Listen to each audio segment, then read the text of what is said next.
Hello दोस्तों, आज की कहानी हाय अभागी का स्वर्ग। दोस्तों, मजेदार हिंदी कहानियाँ सबसे पहले देखने के लिए आप मेरे चैनल को सब्सक्राइब कर ले।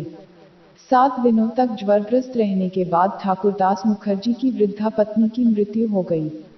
मुखोपाध्याय महाशय अपने धान के व्यापार से काफी समृद्ध थे। उन्हें 4 पुत्र 4 पुत्रियां और पुत्र पुत्रियों के भी बच्चे, दामाद, पड़ोसियों का समूह, नौकर चाकर थे, मानो यहाँ कोई उत्सव हो रहा हो।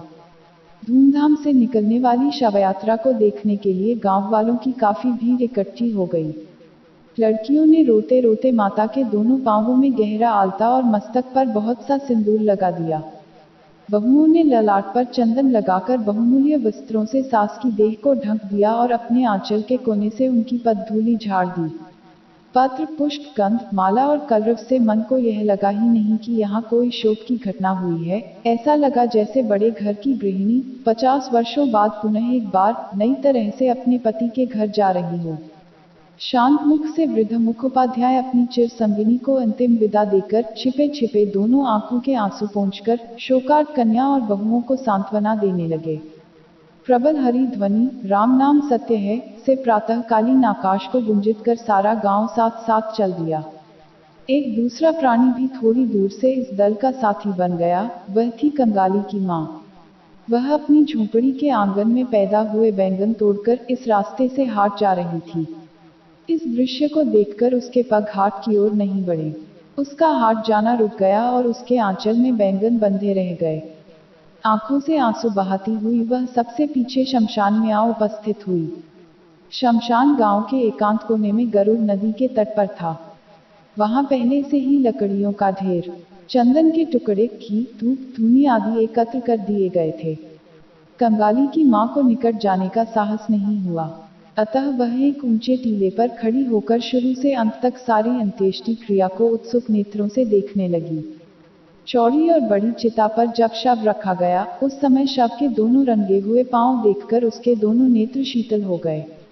उसकी इच्छा होने लगी कि दौड़कर मृतक के पांवों से एक बूंद आलता लेकर वह अपने मस्तक पर लगा ले।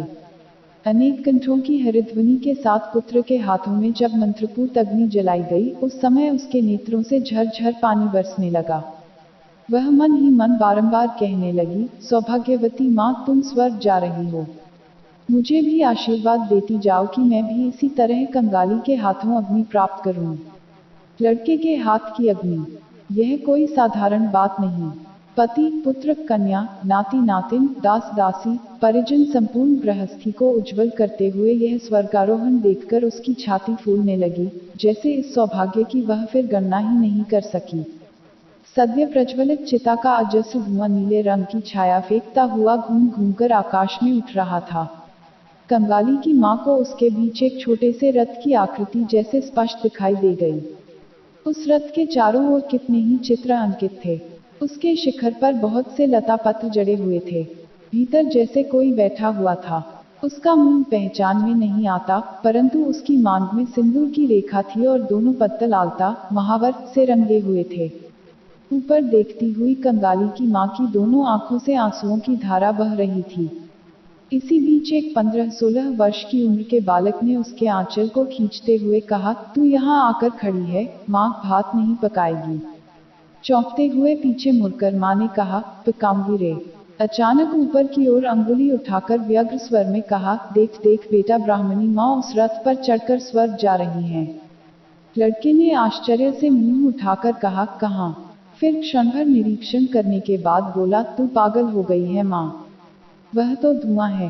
फिर गुस्सा होकर बोला, दोपहर का समय हो गया, मुझे भूख नहीं लगती है क्या?